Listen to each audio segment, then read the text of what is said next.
Buenos días a todos, hermanos. Gracias a Dios que estamos preparados y estamos listos para poder escuchar la predicación del día de hoy. Vayan preparando sus Biblias, por favor. Enviamos un saludo a todos los hermanos que están en la transmisión, también siguiendo el mensaje del día de hoy. Espero que el mensaje sea de bendición, hermanos, para cada uno de nosotros. Gracias a Dios por los niños que ya han han bajado a sus salones de clase. Vamos a hacer una oración, vamos a inclinar nuestros rostros y vamos a orar al Señor. Padre Santo, vamos delante de tu presencia en el nombre de nuestro Señor Jesucristo para suplicarte, Señor, que por gracia perdones nuestros pecados y nos bendigas. Estamos seguros que tu presencia está con nosotros, que tu palabra sea hermosamente expresada. Habla, Señor, a nuestra mente, transforma nuestros pensamientos, conmueve, quebranta nuestro corazón para ser hechos semejantes a tu Hijo Jesucristo. Bendice a aquellos hermanos que nos siguen en la transmisión, a los que estamos aquí. De la misma manera, Señor, derrama bendición a todas las familias de nuestra iglesia. Te rogamos, Señor, que las clases de los niños, de los adolescentes, sean también de bendición para ellos. Sé con nosotros el resto del servicio, en el nombre de Cristo Jesús. Amén. Amén. Muy bien, hermanos. Estamos estudiando una serie que se llama La fe en la vida del creyente. La fe en la vida del creyente. En las últimas 11 semanas hemos examinado el tema de la fe y hemos aprendido una serie de circunstancias diferentes, diversas, que aprendemos en la Biblia, ¿verdad? Y estudiando la palabra de Dios, hermanos, encontré algunos versículos que me hicieron pensar, que me hicieron reflexionar en la necesidad no solamente de hablar acerca de la fe, de los tipos de fe o de ejemplos en la Biblia de fe, sino que creo yo, hermanos, que como hijos de Dios tiene que llegar el momento en el que alguno de nosotros, si no es que de hecho toda la iglesia, tengamos un tipo de fe especial. ¿Qué clase de fe? La fe que obra milagros. La palabra de Dios, hermanos, dice que la mano de Jehová, hermanos, no ha disminuido. La mano de Dios no es más pequeña hoy, ¿verdad? La mano de Dios es poderosa, es grande. Dios, hermanos, para Él no hay nada imposible. No se ha cortado para bendecir, dice la Escritura. Sin embargo, tal vez algunos de nosotros nos hemos olvidado que el Dios en el cual nosotros hemos creído es un Dios grande, es un Dios poderoso. Es un Dios, hermanos, que está listo y está preparado en todo momento para obrar sus milagros. Sin embargo, tal vez algunos de nosotros no hemos tenido la clase de fe que actúa, ¿verdad? Que hace actuar el poder de Dios de esa manera tan grande que Él está dispuesto a hacerlo en la vida de cada uno de nosotros.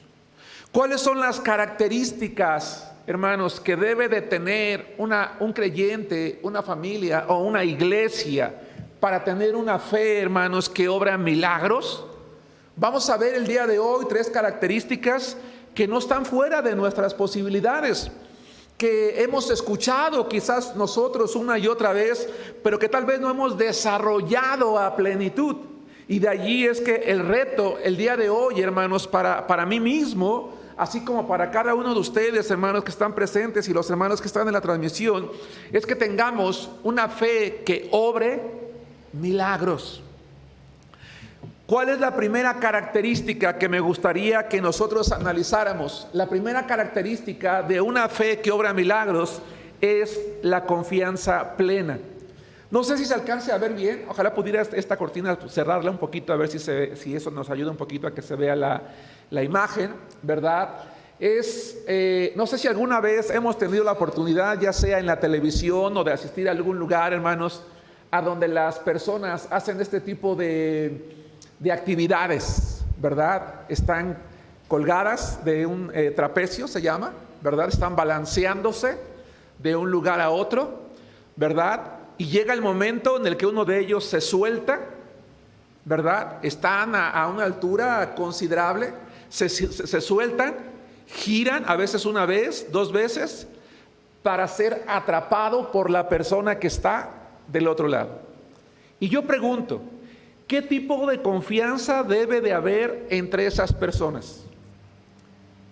¿Qué tipo de confianza debe de tener la persona que arriesga su vida para soltarse del trapecio, girar en el aire, ¿sí?, y estar seguro de que la otra persona lo va a coger de las manos con tal fuerza que va a poder sostenerse en el aire y quizás hacer algún otro tipo de actividad o simplemente ser regresado al trapecio que lo está esperando? ¿Qué tipo de confianza creen ustedes, hermanos? Es pregunta que se debe de tener el uno al otro. ¿Una confianza superficial? ¿Creen ustedes que el que se suelta dice, bueno, pues a ver si me atrapa? Y el otro, ¿creen ustedes que dice, pues me voy a lanzar por él a ver si se avienta? La confianza es mutua, tanto del que se suelta para lanzarse como del que lo está esperando, confiando en el que el otro se lanza con la seguridad. Porque imagínate que el que se suelta de repente está en el aire y teme, ¿no? Y se deja ir. O bien coge de la mano al otro de una manera equivocada, haciéndolo u obligándolo a soltarse él también para caer ambos. ¿Sí me explico? Creo yo que en este tipo de actividades circenses en su gran mayoría, aunque deportivas me atrevería yo a decirlas, debe de haber una confianza plena. Ese es el tipo de confianza que debe de haber, hermanos, entre el creyente y Dios. Por el solo hecho de que Él nos motive en su palabra a confiar en Él. Voy a llevarles al Evangelio de Juan, capítulo 1, versículos 38 al 40. Este pasaje de la Biblia, hermanos, contiene una historia que no la vamos a analizar. No es mi propósito analizarla el día de hoy. Solamente quiero que tomemos las palabras que Jesucristo dice en Juan capítulo 11, versículos 38 al 40, porque aquí el Señor Jesucristo le está pidiendo a una mujer que tenga una fe que esté dispuesta a obrar milagros. Hermano, hermana, tú y yo debemos de desarrollar ese tipo de fe, la fe que obra milagros. Y para ello se necesita tener una confianza plena, absoluta, que nos permita arrojarnos a los brazos de Dios con la certeza de que Él nos va a atrapar, nos va a sostener y nos va a colocar en un lugar seguro. Juan 11, 38 al 40, la palabra de Dios dice así: Jesús, profundamente conmovido otra vez, vino al sepulcro. Era una cueva y tenía una piedra puesta encima. Dijo Jesús: quitad la piedra. Marta, la hermana del que había muerto, le dijo: Señor, hiede ya, porque es de 4 días. Y aquí es a donde yo llamo su atención. Jesús le dijo: no te he dicho que si crees, noten eso, no te he dicho que si crees verás la gloria de Dios. Hermanos, qué impresionante respuesta de Jesucristo. No te he dicho que si crees verás la gloria de Dios. Déjenme decirles, hermanos, que la palabra creer en griego es un verbo. Es un verbo, hermanos, de cuya raíz proviene la palabra fe.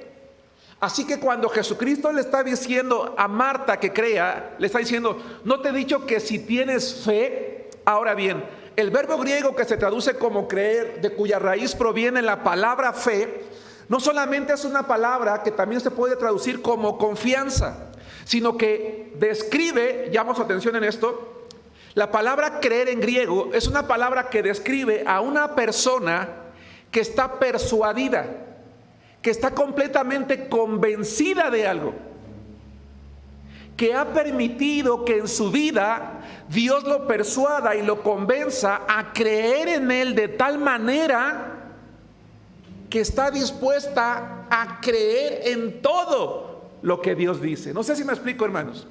Es una palabra muy interesante, es un significado muy profundo. Lo que Jesús le está diciendo a esta mujer es: no te he dicho que si tú estás persuadida, convencida en tu corazón, no te he dicho que si tú te has dejado persuadir por Dios en tu corazón, verás la gloria de Dios? No le está diciendo que va a haber cualquier cosa. No le está diciendo que va a haber cosas pequeñas. No, le está diciendo: verás la gloria de Dios, verás el poder de Dios, verás la grandeza de Dios. ¿Sí nos damos cuenta, hermanos? Ese es el llamado de Cristo. El llamado de Cristo, hermanos, a cada uno de nosotros es a tener una confianza plena en Dios que obre milagros. Una confianza como la de Marta. Yo no veo a Marta empezar a cuestionar a Jesús una vez que Jesús le dice que tenga una confianza plena en Él, sino que lo deja actuar. Yo creo que Jesús decide continuar actuando porque Marta estaba persuadida allí en su corazón. Marta, hermanos, no era una niña, estaba convencida de algo: su hermano estaba muerto. Y de la muerte, hermanos, ¿hay marcha atrás? No. Marta lo sabía: mi hermano está muerto, y de la muerte no hay marcha atrás. Por eso le pareció lógico decirle al Señor: Señor, ya mi hermano ya se descompuso su cuerpo, no tiene caso, el olor ya es muy feo. Sin embargo, Jesús, hermanos, estaba a punto de hacerle saber a Marta que la última palabra en todo siempre la tiene Dios. Hermano, hermana, la última palabra en tu vida y en la mía, sin importar cuán imposible sea lo que tenemos al frente, lo que vamos a enfrentar, lo que vamos a vivir o lo que ya estamos pasando, no importa lo que diga el hombre, no importa lo que diga tu familia, no importa lo que dicen los amigos, no importa lo que diga el médico, la última palabra la tiene Dios. Pero para que Dios obre milagrosamente, Él nos hace a nosotros la misma pregunta, el mismo cuestionamiento o la misma invitación. ¿No te he dicho que si crees verás la gloria de Dios? Porque algunos no hemos visto la gloria de Dios, hermanos, porque estamos llenos de dudas, porque estamos llenos de miedos, porque estamos llenos de contrariedades, porque solo cuando necesitamos a Dios lo buscamos, porque solo cuando tenemos un problema oramos, porque solo cuando estamos en circunstancias difíciles lo buscamos, porque solo cuando algo pasa, ¿verdad?, estamos en la iglesia. Si no, no pasa nada, nos sentimos bien, estamos a gusto. Y no. Le dice: yo te he dicho que si tú crees, si estás convencida, si estás persuadida, tú vas a ver el poder de Dios, vas a poder ver la grandeza de Dios. No podemos juzgar a Marta, no debemos de juzgar a Marta. Marta actuó como lo haría yo, como lo haríamos cualquiera de nosotros. Era lógico, era lógica la respuesta. Sin embargo, las palabras de Jesús, hermanos, la dejaron tranquila. La convencieron, porque sabía que Jesucristo tenía el poder para actuar de una manera inimaginable, y Marta estaba a punto de ver el poder de Dios, hermanos, en acción. No era algo sencillo, pero como dije hace un momento, ya no cuestionó nada. Ella sabía en su interior una cosa: este Jesús que me acaba de invitar a mí, o de recordarme a mí que yo crea, es alguien en quien yo puedo confiar plenamente, porque durante 2 años había visto ya los milagros de Jesús. Durante 2 años había ya escuchado las enseñanzas de Jesús. Durante 3 años, de hecho, porque aproximadamente ocurrió en el 3er año la resurrección de Lázaro, hermanos. Ella en ese momento ya estaba persuadida, ya sabía: yo puedo confiar en Él. Y Marta tuvo un pensamiento, por lo menos es mi opinión, porque la Biblia no lo dice: voy a confiar en Jesús, porque confiar en Él es lo mejor que yo puedo hacer en mi vida. Amado hermano, hermano que estás en la transmisión, tú y yo estamos convencidos de que lo mejor que podemos hacer en nuestra vida es confiar en Dios. Eso es lo mejor. En la mente de Marta había confianza en la resurrección, pero futura, porque le dijo: Señor, yo sé que resucitará en el día postrero. ¿Se acuerdan ustedes? Porque han leído la historia. Pero ese día iba a aprender que todavía había muchas cosas en las que ella seguiría conociendo el poder de Dios. Ese día ella iba a ser testigo de que en cualquier momento podía ocurrir algo maravilloso para la gloria de Dios. Hermano, ¿te ha pasado que de repente estás leyendo la Biblia y dices, lo he leído tantas veces, que ya lo leemos sin sentido, sin propósito, sin aprender? Y a veces decimos, yo creo como que ya me parece igual. Ya estamos tan acostumbrados a Dios, estamos tan acostumbrados a ser creyentes, hermanos, que no nos damos cuenta que en cualquier momento podemos aprender algo nuevo. En la vida cristiana siempre hay algo nuevo que aprender, hermanos. En cualquier momento puede ocurrir algo que nos permita ver la gloria de Dios. Pero para ello tenemos que confiar plenamente, tenemos que tener una fe que obre milagros. Y la pregunta es ¿por qué? ¿Por qué Marta tuvo la capacidad de tener una fe que actuó milagrosamente? Porque a su lado estaba Jesucristo. Y ustedes y yo, hermanos, tenemos que tener una fe que obra milagros, una fe con una confianza plena, porque tenemos que olvidar siempre quién está a nuestro lado: Cristo Jesús. Por eso dice la palabra de Dios que en los siguientes minutos ella pudo ver milagrosamente a su hermano resucitado. Pudo ver milagrosamente a su hermano resucitado. ¿Qué es tener fe? Tener fe, hermanos, es estar convencidos de que Dios puede hacer que cualquier cosa suceda. Eso es tener fe. Así que, ¿cuál es entonces nuestra responsabilidad, hermanos? Ante ello, creer. Estar plenamente persuadidos de que cualquier cosa puede ocurrir. Es confiar en su cuidado. Es confiar en que aunque estemos ante lo imposible, no olvidemos quién está con nosotros. Y que si el propósito de Dios en nosotros o a través de nosotros es obrar milagrosamente como lo pedimos o de acuerdo a su voluntad, distinto a la nuestra, siempre lo que ocurra va a ser, hermanos, para la gloria de Dios. Tener fe es confiar plenamente. Confiar plenamente implica tener fe. ¿En qué? En que Dios siempre está a nuestro lado. Acompáñenme por favor al segundo libro de Reyes, capítulo 6, versículo 15.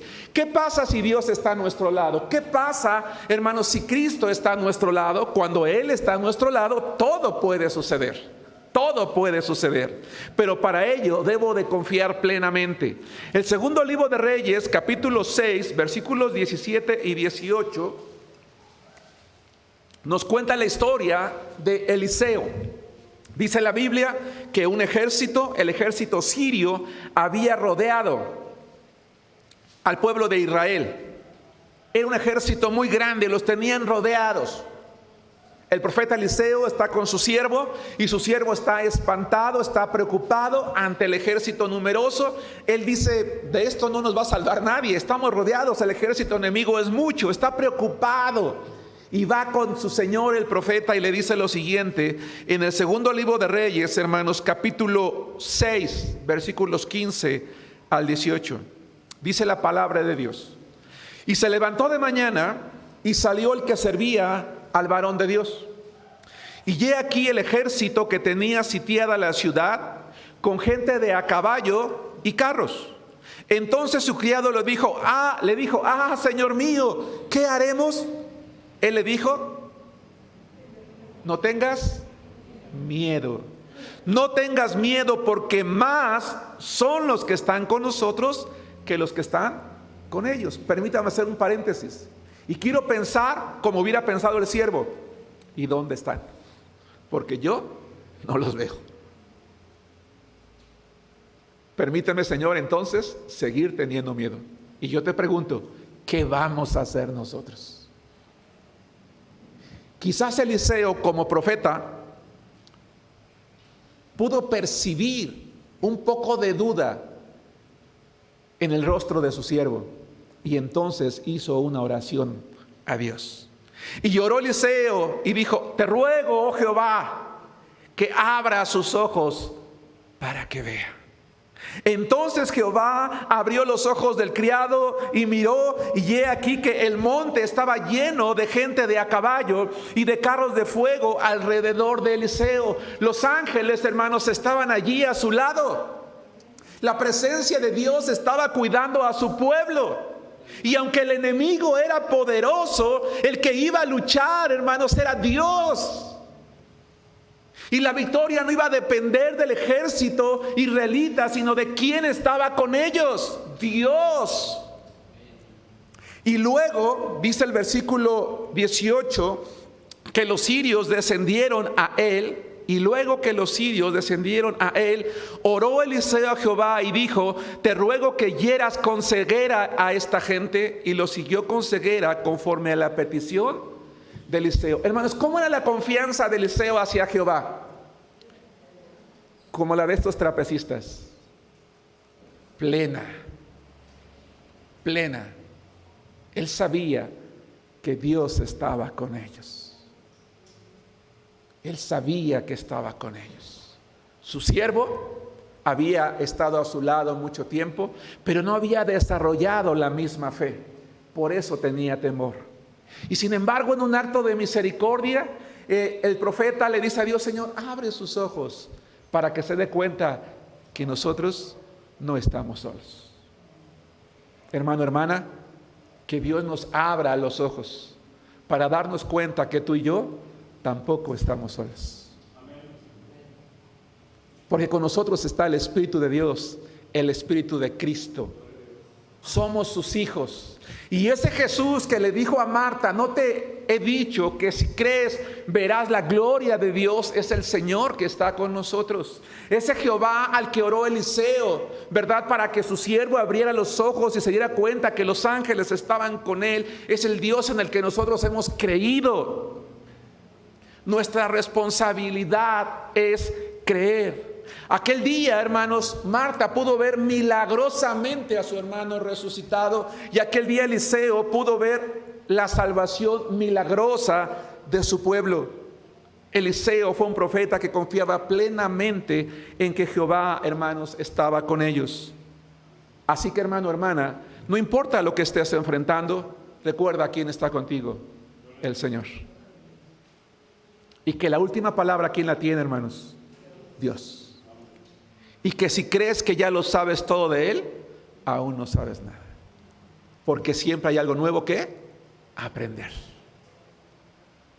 Cuando alguien viene y trata de confortarnos y consolarnos, no lo creemos. Porque el dolor o la aflicción son más fuertes. Y con vergüenza muchas veces tenemos que ir con Dios y decir: ah, Señor, tu palabra tenía razón.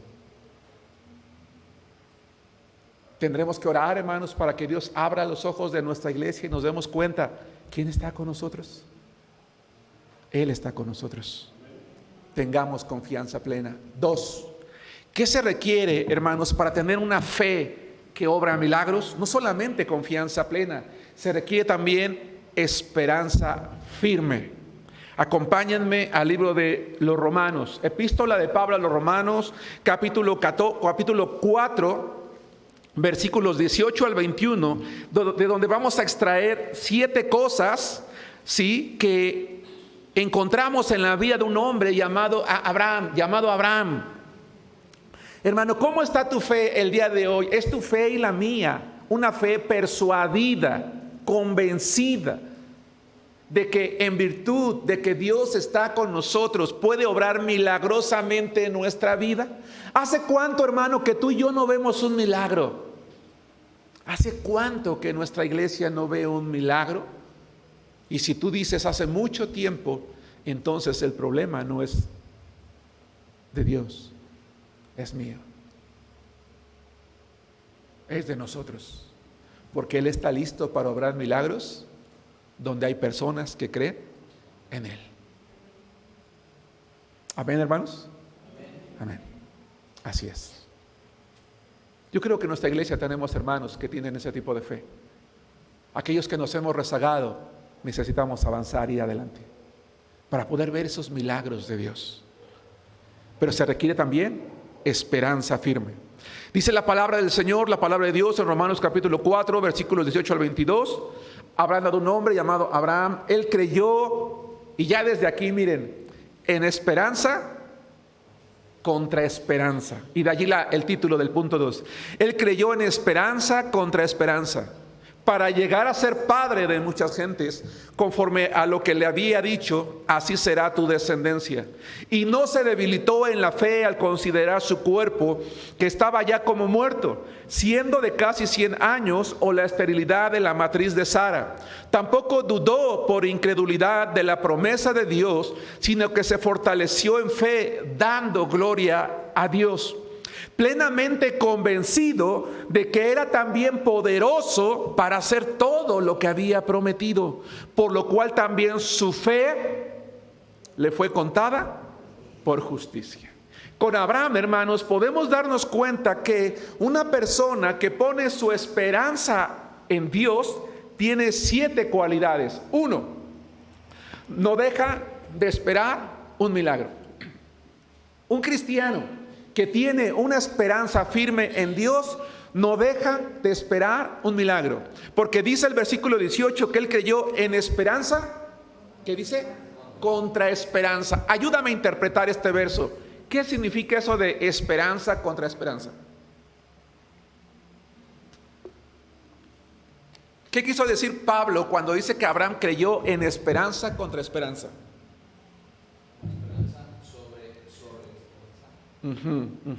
Pero, ¿qué implica? ¿Qué significa?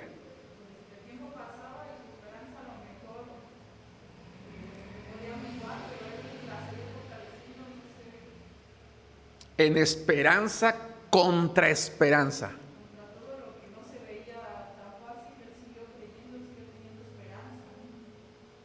Él creyó, mantuvo su esperanza, aunque honestamente lo que esperaba era imposible. ¿Sí nos damos cuenta?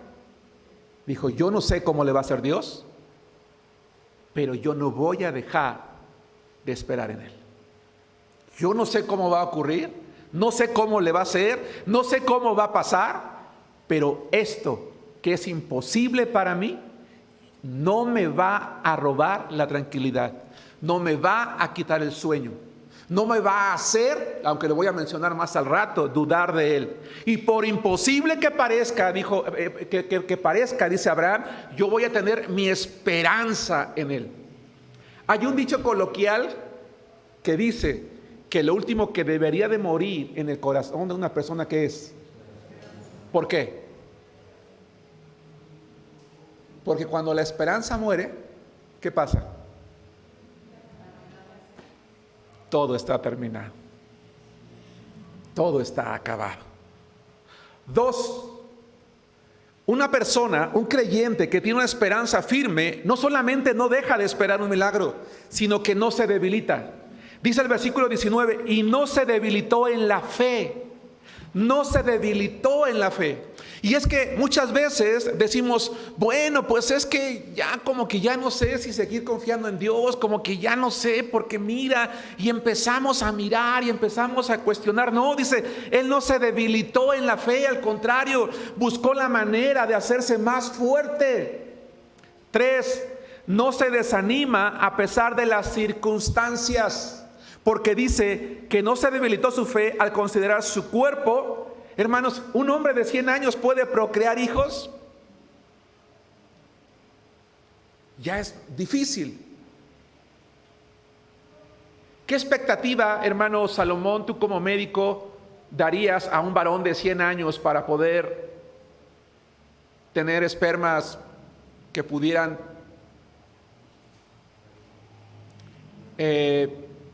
fecundar a una dama de 90? Porque su esposa tenía 90. Pero además agrégale que ella es estéril. Un hombre de 100 años con una esposa de 90 que además es estéril, 0 posibilidades. ¿Sí me explico? Él no se detuvo a ver las circunstancias.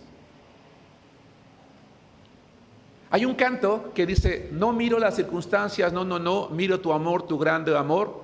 Yo no me guío por vista, alegre estoy. Cada canto, hermanos, que ustedes y yo entonamos al Señor, no solamente sirve para glorificarlo a Él, sirve para llamarnos a nosotros a la reflexión y al compromiso. Porque si yo entono ese canto, yo le estoy diciendo a Dios que sin importar las circunstancias que yo esté viviendo, yo voy a seguir confiando en Él. Que aun cuando las circunstancias me digan a mí que no es posible que yo pueda superar esa adversidad, pasar ese examen, entrar a esa escuela, tener ese trabajo, lograr ese certificado, qué sé yo, si es su voluntad, eso va a ocurrir. Voy a seguir arrastrando las ideas porque la última palabra la tiene Dios. Eso es tener esperanza. 4, no se desespera con el transcurso del tiempo. Dice el versículo 20, tampoco dudó por incredulidad de la promesa de Dios. Porque tenía 75 años cuando Dios le prometió y 100 cuando todavía no ocurría. Entre más tiempo pasaba, menos probabilidades había. Si a los 75 ya no había probabilidades, o eran prácticamente muy pocas, como dice nuestro hermano, o nulas si consideramos la esterilidad de su esposa, a los 100, olvídense, ya no hay. Así que, hermano, cuando tú y yo recibamos una noticia que nos cae como balde de agua fría, que le da un golpe mortal a nuestro corazón, porque decimos, pero ¿qué pasa conmigo? Porque hay ocasiones en la vida que es así, hermanos. Nuestra vida es tan bonita, tan plena, o por lo menos tan estable, que de repente algo ocurre y recibimos una noticia económica, médica, familiar, etcétera, etcétera, y nos desequilibra completamente, ¿no? Como decía hace rato, nos quita el sueño. Y si tenemos que ser sujetos a un examen o al paso del tiempo y decimos, pues entre más tiempo pase, si al principio no me podían ayudar, pues ahora menos. No, hermanos, no, dice la Biblia, no se desanimó a pesar de las circunstancias, no se desesperó con el transcurso del tiempo. 5, no dejó de trabajar en su fe, versículo 20, sino que se fortaleció en fe. Hoy, hermanos, se corre el maratón o medio maratón de la Ciudad de México. A esta hora ya debe de estar corriéndose. Y yo pregunto, ¿qué se necesitará para correr en ese medio maratón, hermanos? ¿Simplemente querer? ¿Simplemente ir? Yo que no hago ejercicio, que casi no camino, ¿verdad? Que me canso a las 3 calles, o a la segunda o a la primera. Podré ir al maratón y participar, hermanos. Pues a lo mejor sí puedo pararme allí, pero definitivamente no. ¿Qué se necesita? Se necesita tener una condición, se necesita ejercitarse, ¿cierto? Claro que sí. En la fe ocurre lo mismo. Así como un buen atleta, un buen deportista va al gimnasio, no cada que se acuerda, sino todos los días, y lleva una rutina y una alimentación saludable para que su cuerpo pueda soportar. Imagínense correr ahorita con ese sol, hermanos. La deshidratación. Pero su cuerpo está preparado y capacitado para poder hacerlo. Nosotros espiritualmente, hermanos, estamos yendo al gimnasio espiritual cada día para fortalecer nuestra fe, para que las circunstancias no nos roben, no nos ganen. Estamos alimentándonos cada día con la palabra de Dios. Estamos encontrándonos con nuestro Señor cada día en oración. Estamos alimentándonos con su palabra. A lo mejor yo no pude venir hoy porque tuve mucho trabajo, porque tuve mucha tarea, ok, pero en la semana estoy repasando la predicación, la estoy escuchando. Estoy tomando nota, estoy una y otra vez meditando en ello.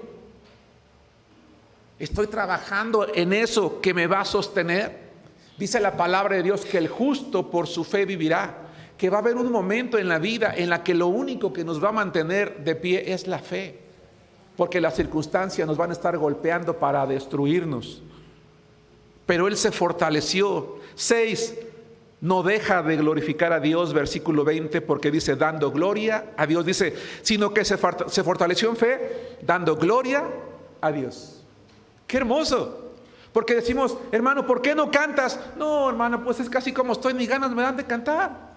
Yo más bien quisiera nomás pasármela llorando, lamentándome, diciéndole a Dios, ¿por qué, Señor? ¿Por qué me pasa esto? ¿Por qué a mí si yo soy tan bueno? Si yo fuera como, para los que nos visitan, yo me llamo Germán, como el hermano Germán, ¿verdad? Que él es un carnal, él es esto, pero yo no, Señor, ¿por qué? No. Dice que él pasaba el tiempo, las circunstancias cada vez le hacían darse cuenta que lo que Dios le había prometido era más difícil, pero él no dejaba de glorificar a Dios, decirle, Señor, tú tienes tu tiempo, tú tienes tu hora, tú tienes tus formas, yo te glorifico a ti, tú sabes cómo le vas a hacer. Si me lo vas a dar hoy, mañana, la semana que entra, o si finalmente has decidido no hacerlo, tú vas a encontrar la manera, Señor, pero yo te voy a alabar a ti, te voy a honrar a ti.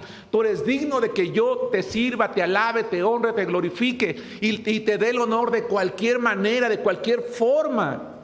Porque cuando dejamos de hacer eso, hermanos, entonces el enemigo aprovecha para ganar terreno en nuestro corazón y meter la duda. La Biblia habla de los dardos de fuego del maligno. Él quiere arrebatarnos, quiere destruirnos, quiere alejarnos de su casa, quiere que ya no leamos, que ya no oremos, que ya no estemos en su casa, que ya no sirvamos, que ya no hagamos nada, que nos arranquemos esa playera, ¿verdad? Que dice Cristo, para entonces identificarnos con algo que no lo sea. Y 7, no disminuye su confianza, porque dice el versículo 21, plenamente convencido. Déjame decirte, hermano, que la palabra plena en griego es una palabra muy interesante, porque pleno en griego significa aquello que es completamente absoluto, que no le falta nada, que ha alcanzado un nivel máximo. Aquello que ha alcanzado un nivel máximo. O habla de alguien que ha alcanzado su máximo potencial. Hermano, Abraham fue un hombre cuya fe alcanzó el máximo potencial delante de Dios. Por eso su fe le fue contada por justicia. La fe de Abraham se desarrolló de manera tan grande, tan plena, tan superior a mí, a la de cualquiera, hermanos, de nosotros, que cuando Pablo habla acerca de su fe, inspirado por el Espíritu Santo, dice que era plena, era absoluta. Por eso es que él vio un milagro. A los 100 años, y su esposa 90, estéril, quedó embarazada y nació Isaac, de cuya descendencia proviene lo que conocemos hoy como el pueblo de Israel. La nación de Israel que existe hoy proviene, hermanos, de un hombre llamado Abraham, un viejo de 100 años, cuya esposa procreó a los 90 un hijo sano, del cual hoy existe la nación de Israel. La mano de Jehová, hermanos, no se ha cortado para bendecir. Abraham era un hombre que desarrolló una fe que obraba milagros.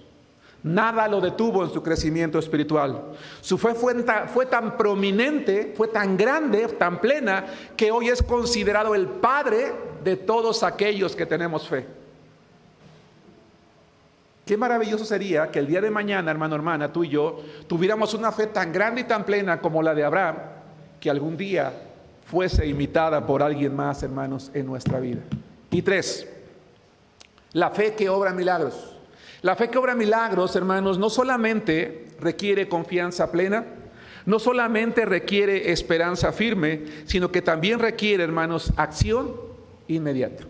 Acompáñenme al Evangelio de Juan, capítulo 1, versículos 47 al 50.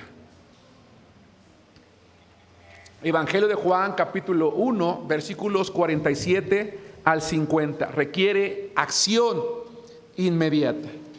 Hermanos, acción inmediata implica actuar de manera pronta, de manera expedita, de manera rápida, no estarlo pensando. Vamos a ver a un hombre del cual se habla poco, pero se aprende mucho. Es un hombre llamado Natanael, que tuvo un día un encuentro con Jesucristo. Y vamos a ver la clase de hombre que era Natanael, y vamos a ver lo que Natanael terminó viendo, hermanos, en su vida, gracias a lo que había allí en su corazón. Hermanos, que Dios haga que la iglesia en Arenal sea una iglesia que desarrolle una fe que obra milagros. Juan 11, 47 al 50, dice la palabra de Dios. Cuando Jesús vio a Natanael que se le acercaba, dijo de él: he aquí un verdadero israelita, en quien no hay engaño. Le dijo Natanael: ¿de dónde me conoces? Respondió Jesús y le dijo: antes que Felipe te llamara, cuando estabas debajo de la higuera, te vi. Respondió Natanael y le dijo: Rabí, tú eres el Hijo de Dios, tú eres el Rey de Israel.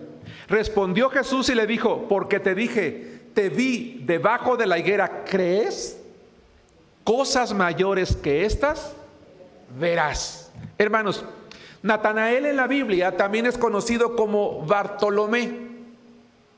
Natanael, hermanos, su nombre significa don de Dios o dado por Dios. Y Bartolomé, hermanos, simplemente, ¿verdad?, significa, ¿verdad?, o habla de un hombre que es hijo de otro llamado Tolmai. Bartolomé significa hijo de Tolmai. En la Biblia, cuando lees nombres como por ejemplo Bar Jesús, el término Bar significa hijo de Jesús. O Bartimeo, hijo de Timeo. Se cree que el nombre real de este hombre era Natanael, conocido como Bartolomé, es decir, Natanael, hijo de fulano de tal. ¿Ok? Pero quiero que notemos algo muy interesante. ¿Quién era Natanael, hermanos? Natanael era un hombre fiel a Dios. Era un hombre obediente a la ley de Moisés. La integridad de Natanael sorprendió a Jesucristo. He aquí un verdadero israelita, un hombre que guarda la ley de Dios, un hombre obediente, un hombre íntegro. La pregunta es: ¿quién le habló a Jesús de Natanael? Nadie. ¿De dónde conocía Jesús a Natanael? ¿Quién tuvo que decirle a Jesús sus características? Nadie, porque Jesús, como Dios, dice que no tenía la necesidad de que nadie le descubriera lo que había en el corazón de los demás, puesto que Él lo sabe todo. Él lo sabe todo. Y sabe y conoce perfectamente a cada persona que se acerca a Él. Sabe lo que hay en nuestro corazón. Sabe con qué fe nos acercamos. Sabe con qué confianza. Sabe si hay certidumbre. Sabe si estamos plenamente convencidos, hermanos. Y Jesús conocía perfectamente a Natanael, y Natanael estaba a punto, o más bien de regreso, Natanael está frente a alguien que lo conocía perfectamente. Yo creo, hermanos, que Natanael no se imaginó aquel día a conocer personalmente a Jesús. Tal vez algún día había escuchado de él, quiero pensar que sí. Pero cuando Natanael, hermanos, llega frente a Jesús, no tuvo la necesidad de que le dieran un discurso: mira quién es Jesús, que le hablaran acerca de sus enseñanzas o que lo convencieran para seguirlo. No. Simplemente cuando Jesús le dijo quién era él, Natanael dijo: tú eres. ¿Qué dijo, hermanos? Está en el versículo 49. Tú eres el Hijo de Dios, tú eres el Rey de Israel. ¿Cómo actuó Natanael hacia Jesús en cuanto a reconocer quién era él, hermanos? De manera inmediata. Habemos personas que cuando alguien nos habló de Cristo, ¿cómo reaccionamos? Lo vamos a pensar. Pero si Cristo es Dios, a ver, demuéstrame esto. Para que yo crea en Jesús, primero tráemelo, y cuando yo lo vea, entonces me voy a convencer de Él. Pero ¿quién ha subido al cielo para ver si el cielo existe? Pero ¿quién dice que la Biblia, verdad, que fue escrita por hombres, es de verdad? Y empezamos a cuestionar y dicen: bueno, allá lo veremos. Ya lo veremos. Y la gran mayoría de nosotros, no me atrevo a decir que todos, La gran mayoría de nosotros, hermanos, cuando alguien nos habló de Cristo o trató de acercarnos al conocimiento de su palabra, primero tuvimos que pasar por un periodo de convencimiento, de resolución de dudas. ¿A poco no? Por lo menos mi caso fue así. Y todavía después de que todas nuestras dudas son resueltas, decimos, lo voy a pensar. Hace poquito, hermanos, publicamos en nuestras páginas un mensaje de 10 minutos que les invito a que lo compartan, hermanos, donde estoy compartiendo única y exclusivamente el mensaje de salvación. De verdad les invito a que lo compartan. Dejé allí el WhatsApp para que nos contactaran y hay personas que me han escrito diciendo malas palabras, diciendo maldiciones, diciendo groserías, diciendo que toda clase de cosas prácticamente. Y yo digo, Señor, perdona a esta gente. Porque en su ignorancia, ¿verdad?, te rechazan a ti, no a nosotros. Dice la Biblia que un día todos los hombres de todo el mundo, de todas las naciones, estaremos ante Dios para darle cuentas de nuestra vida. Creamos en Él o no. Somos libres de creer en Él o no, de rechazarlo o no, pero un día estaremos delante de Él, dando cuentas de nuestras vidas. Y Él nos va a juzgar con rectitud y justicia. Pero para que ese juicio no sea para condenación, sino para vida eterna, lo que tenemos que hacer en Él, hacia su Hijo, hacia Él, es actuar de manera inmediata, creer. Y Natanael le bastó escuchar que Jesús lo conocía, que Jesús sabía, para decir, tú eres el Hijo de Dios. Tomó una decisión inmediata. Y es que para Natanael, hermanos, lo espiritual era importante. Él era un verdadero israelita. Era alguien que seguramente conocía la palabra, conocía la ley, la obedecía, la guardaba. No voy a decir que era un hombre perfecto sin pecado, porque todos somos pecadores, pero su integridad, hermanos, su integridad le llevó a creer en Jesús. Y tan creyó en Jesús, hermanos, que lo siguió de manera inmediata.